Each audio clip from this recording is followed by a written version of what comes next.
Kalau contoh macam EMAS 5, EMAS 7, kita dah tahu dah dia pakai model apa. Semua orang dah tahu kat negara yang dah keluar, gambar semua dah keluar. So is there a point to keep it secret? Ada. Kita ambil Proto Saga as a case study dulu. Sebab apa dia lengahkan pengumuman harga tu? Senang je. Overstock masih banyak di showroom, pameran. Nak bagi masa dan ruang untuk dealer-dealer clearkan overstock mereka.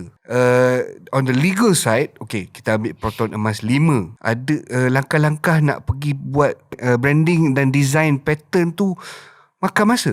Right. Makan masa. So perlukan masa tu pasal ada keperluan untuk merahsiakan beberapa aspek daripada Proton Emas 5.